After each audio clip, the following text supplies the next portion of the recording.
to Pyramid Parent Talk. I'm Lynn Farlow. And I'm Karen Harper Royal.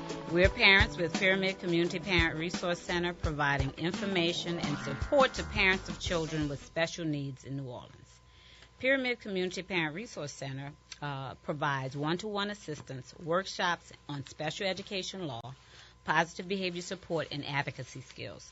You can reach us on the web at www.pyramidparentcenter.org, on Twitter at PyramidCPRC, and on Facebook at Pyramid Community Parent Resource Center, or call our helpline at 504-899-1505. Today we will be discussing School Justice Week, which will take place Tuesday, October 22nd through the 24th. If you want to join the discussion, please call us at 504-260-9265. So, Karen, for School Justice Week, so this is 3 days of activities, and I noticed on the first day, Karen, Kristen Buras is the keynote. You want to tell the listeners about what she's going to talk about and what else is going on for the first day? Well, I just want to back it up a minute.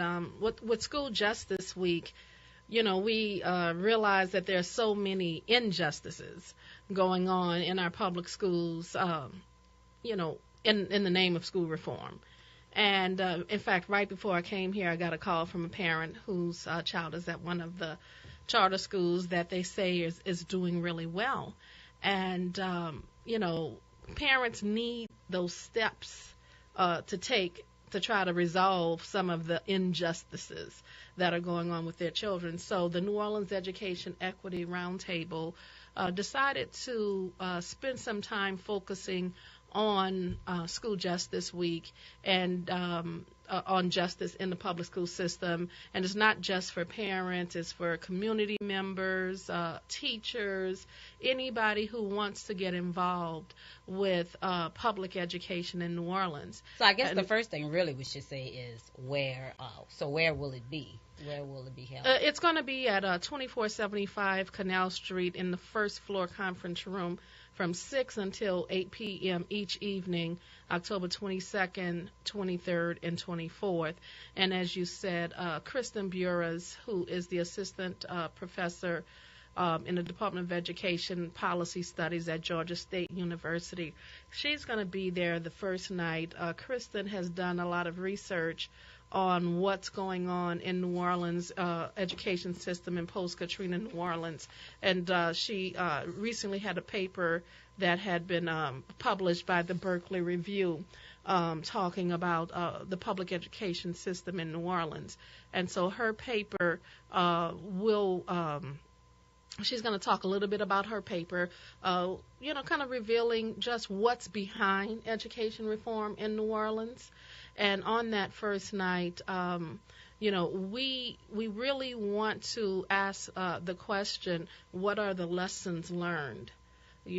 Our schools have been under state control, the majority of them, for 8 years now.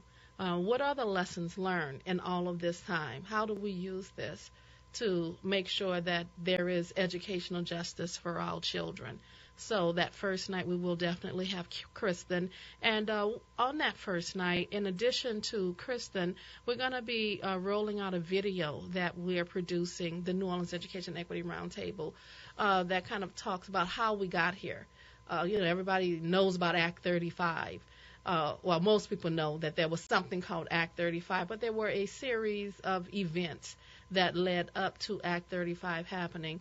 So there's going to be a video that's kind of going to give you kind of a takeover 101 lesson about how we got here. It's a little short video, and you'll hear from several people who were involved in the public school system back in 2005 in those weeks that led up to the passage of Act 35. So that's going to be shown on that first night. And how long is that video?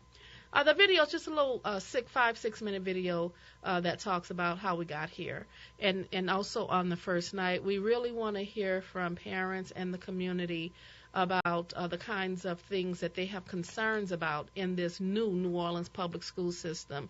So, you and I, of course, we hear about some of these things all the time in our work at Pyramid, around special education. But there are people who have some concerns about busing, children on the bus early in the morning. There are people who are concerned about neighborhood schools, special education, the suspensions and expulsions, various things. But we will be collecting information from parents and community members and educators, anybody who's interested in having a voice in where do we go from here. We really would like them to come out each night if possible, because each night it has a specific focus. But on that first night, we will be collecting information. If we've already identified your area of concern, definitely let us know that is your area of concern, or you can fill out a card letting us know what you're concerned about, and it may be something an organization in New Orleans is already focused on, and maybe we can put you in touch with that organization, or it may be something some people need to come together to focus on. So the first night we have Kristen Buras as our keynote speaker. We have the video, and we'll be collecting information about people's areas of concern with this new New Orleans public schools. Okay, so on the second night, I noticed that y'all will be talking about the parent toolbox. Yes. So what's that? Well, just as I was saying, right before I came here, I got that call from that parent, and I was able to give her some next steps. At Pyramid, we talk about your next steps. So I was able to, in fact, I text her particular charter school is a network of charter schools, and I found that they had a office, like a central office. So I was able to text to that parent the central office phone number. So that second night we'll have the Urban League there. They have a booklet that helps parents understand what their rights are. We're going to talk to parents about some tips and tools for choosing a school. What kind of information do you really need to consider when choosing a school? We do that at Pyramid around special education issues, and we'll say a little bit about if you have a child with special needs, what you need to know. But the Urban League has a booklet also about how to choose a high school. Okay. We'll have the Southern Poverty Law Center there on that second night talking about school discipline. And because, there's some discipline issues, the Juvenile Justice Project is also going to be involved, and they may talk a little bit about discipline. And, again, parents will be able to connect up with these organizations. That is one of the most important things about that parent toolbox night. Parents can come and, talk about the kinds of problems they're experiencing and connect with people who can give them information and advice on how to get those problems solved. The Southern Poverty Law Center's lawsuit is still in process. If there are some egregious special education issues, they can certainly meet some of the attorneys from the Southern Poverty Law Center and be in touch with them so that they can possibly become a party to that lawsuit.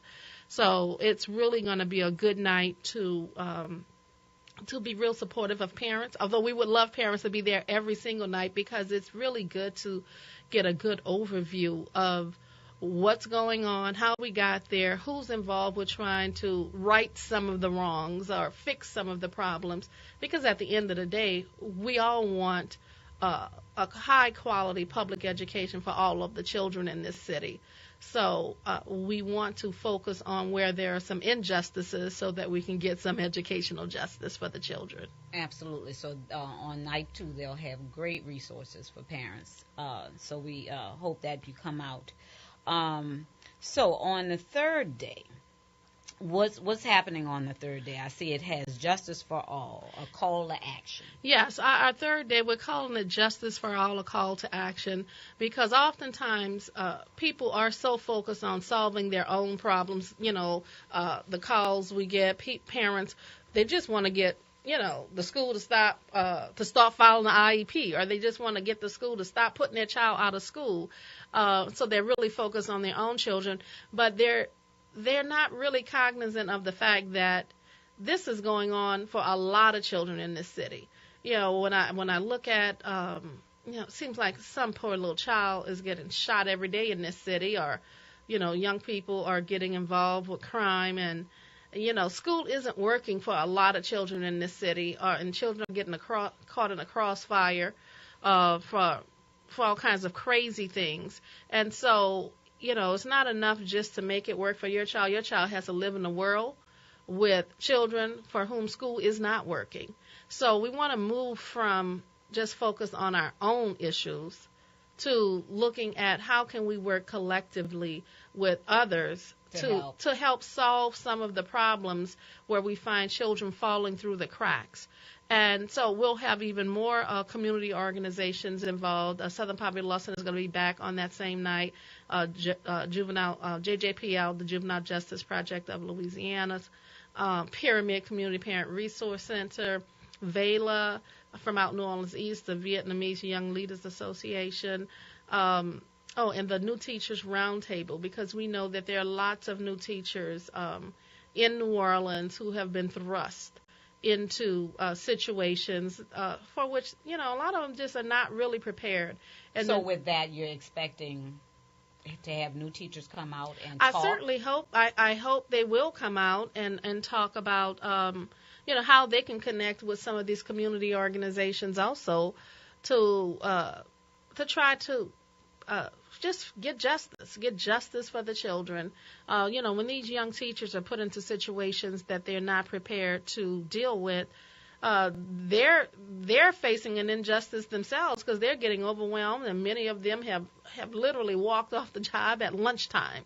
And more of these teachers are speaking out about the injustices they have faced in our public school system. I was reading an article recently by a teacher who was a former teacher at a KIPP school, and this is what she wrote on her blog. She said, "This is the truth." She talked about charter schools. She says they aren't working like society has been led to believe they are. There are a variety of problems with the country's charter schools, including these: a lack of oversight, exploitation of teachers, non-compliance with federal law as it pertains to students with disability, fiscal irresponsibility, hiring practices. So this is a teacher from one of the charter schools here in New Orleans who faced some of her own injustice when she found that she had a serious health issue, and that charter school just summarily fired her, and so, again, teachers are finding that there are injustices for them. A lot of these young people, they've come to New Orleans. They really wanted to help out. And many of them are being faced with having to work, 12, 14-hour days. Have y'all heard from teachers that plan to attend? We have not. Today we're going to start the registration process. People can call our school justice line to register to attend. So this is the first time we're kind of rolling out the how can you come to School Justice Week. Our seating is very limited, so we do need people to give us a call on the school justice line, and that school justice line phone number is 504 365-3006, and leave your name, phone number, and if you have an email address. So we'll begin to see who we have coming. I hope that we get a good cross-section of parents, community members, and teachers, and I'm hoping that we'll get lots of new faces. We have a good number of people already involved in trying to right some of the injustices. But we know that, especially from the calls we've been getting on the school justice line, that... So I want you to talk about some of those calls. Absolutely. Some of the calls we've been getting, it's anywhere from... It was kind of sad. There was one person who felt that he didn't get the kind of education he should have gotten like 25 years ago. I've had fired teachers call complaining how difficult it is for them to get a job. Of course, we've had parents with special education issues, which, of course, we just kind of refer those to Pyramid. Had one parent who needed, her child was in one of the voucher schools, and she was trying to figure, it wasn't working out, and she was trying to figure out, what do I do next?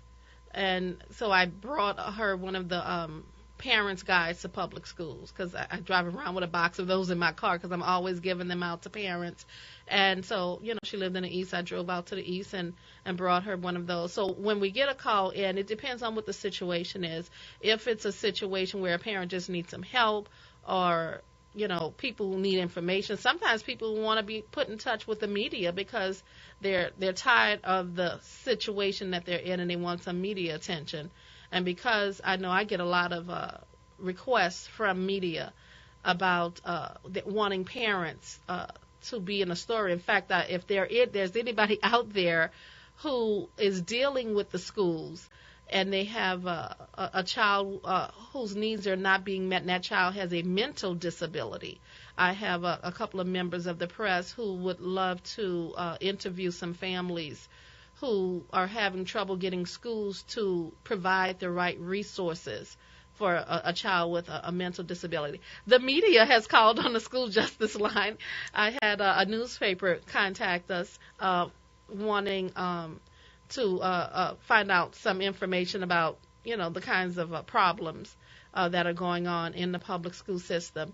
And, the school justice line, we have a radio commercial that's run on WBOK where we have a couple of parents talking about a child not meeting the eligibility for TOPS. Many parents have been sold the idea that these schools will get a child to and through college.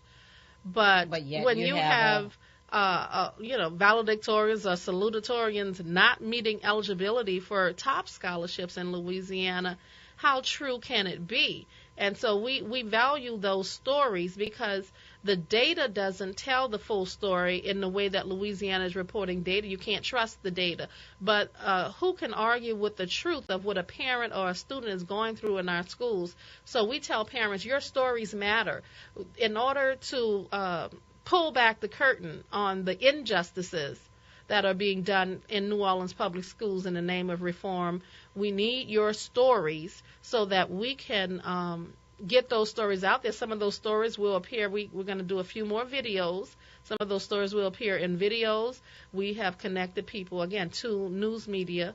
And again, so if you have a situation where a child has a mental disability and the school is not doing what it needs to do, please call the school justice line at 504-365-3006. And the school justice line is such an awesome tool to have, so we can continue to get those stories. And we want to mention that the Justice Line is the project of the New Orleans Education Equity Roundtable. And so did you talk about all the things that's happening on night 3? Is there anything else that we need to talk about for night 3?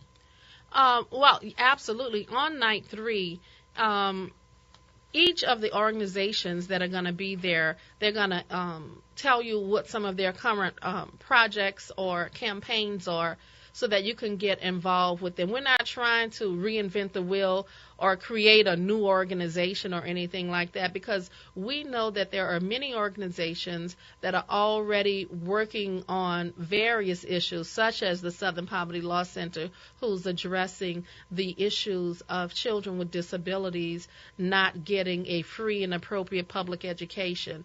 We know that the Juvenile Justice Project and FLIC, Friends and Families and Friends of Louisiana's Incarcerated Children, are often addressing issues of school discipline being implemented in unjust ways. The Urban League has been involved with giving parents information about how to get more engaged and involved in the schools. Plus, they have that really great college track program, so I think it'll be good for parents who have children going into high school. They can find out how they can connect with the Urban League so that their child can participate in that program. And VAYLA has been involved with language access issues out in New Orleans East. So, if you have a issue where a child is not getting the kinds of language services they need in the school, they can connect with VAYLA. And I already talked a little bit about the new Teachers Roundtable. So all of these, and then Pyramid, of course, Right. with Pyramid with, our workshops. So we do our workshops on positive behavior support, advocacy skills, and special education. Parents will be able to connect up with us. And so on that third night, it really is about joining together with organizations that are already doing some work around specific areas. So if you already identified what your concern was, let's say you were concerned about suspensions and expulsions, now you can really get with those folks from JJPL and even the Southern Poverty Law Center if it's around children with disabilities, and network with them about what they have coming up that you can be involved in. So many people say, I'm tired of going to meetings. We just need to do something.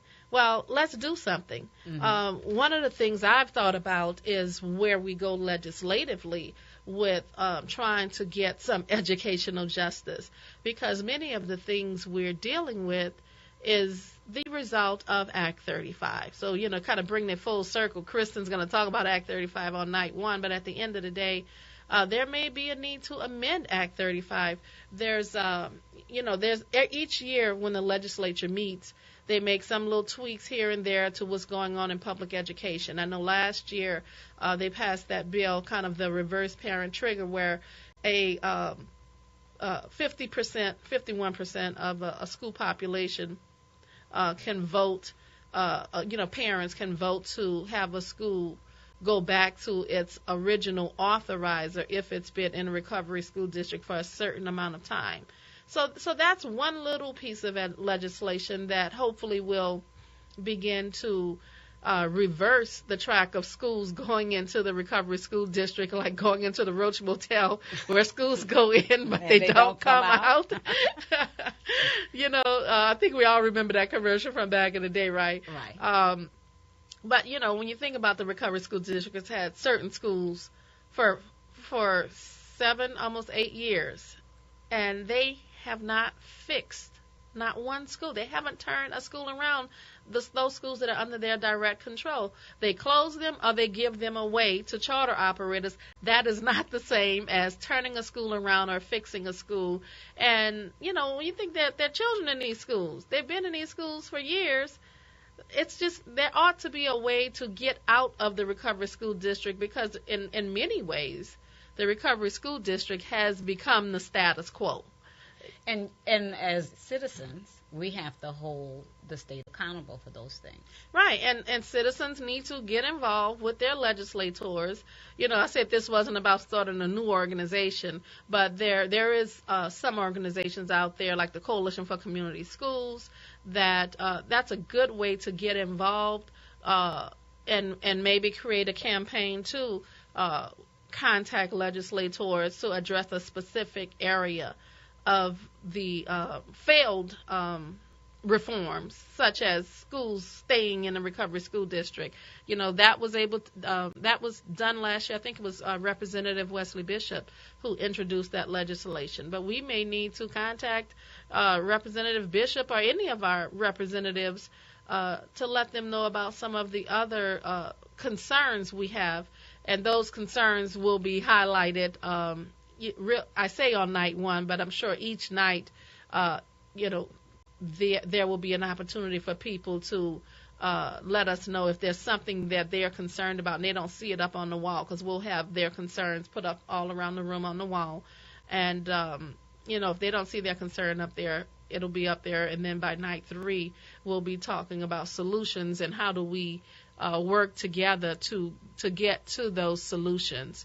So it's going to be a really great event. Right, and out of those solutions, that's really what you're hoping to achieve with School Justice Week. Yeah, School Justice Week, it's really about solutions. We are not defenders of the status quo. We don't want to continue to see children languishing in failure. At the end of the day, we still have a large number of schools that are not serving children well. I mean, personally, I don't see that this is better. I know we had problems with the Orleans Parish School Board when it was in control, but now we have a situation where you can't even put your hands on all the different problems. At least the school board met twice a month back before Katrina. You can go to the school board and let them know what your concerns are. You could hear the different things that they're voting on. There are over 40 different organizations in New Orleans operating schools. It's impossible for us to go to all of those charter board meetings. You know, some parents got kids in 3 different charter schools. It's impossible for them to go to the 3 charter board meetings of their own child's school. That's absolutely correct. Once again, if you have concerns about the inequities regarding education, please call the School Justice Line at 504-365-3006. Karen, is there anything else that you think we need to mention? I guess we should mention again the dates. Yes, that's what I was just getting ready to mention, the dates. The dates of School Justice Week is October 22nd, 23rd, and 24th. We'll have an event each evening taking place from 6 until 8 p.m., and that's going to be at 2475 Canal Street in the first floor conference room. But it is very important that you call 504-365-3006 and register, because only those who have registered to attend will be able to attend, because we do have limited seating. Do you have an estimate about how many people could be Between 75 and 100 people can be accommodated at the space. And so we just want to make sure, and we're going to feed people each night. There'll be some light snacks there, so we want to make sure that we purchase the right amount of food based on the number of people who are coming. And, we just want to make sure that we don't have people standing up and being uncomfortable. We do not have childcare, so it may not be the best environment to bring little children, if they're, because this is almost a working meeting, basically, because people will be interacting. And so, again, just give us a call. If you have any questions about it, again, you can still call the School Justice Line. Okay, and so remember to tune into our next show on Tuesday, October 22nd. Our topic will be autism. Also, if you have any concerns regarding your child with a disability and you would like to meet with us, please contact us on our Pyramid Helpline, which is 504-899-1505. And remember to follow us on Twitter at Pyramid CPRC, and like us on Facebook at Pyramid Community Parent Center. Thanks for your time.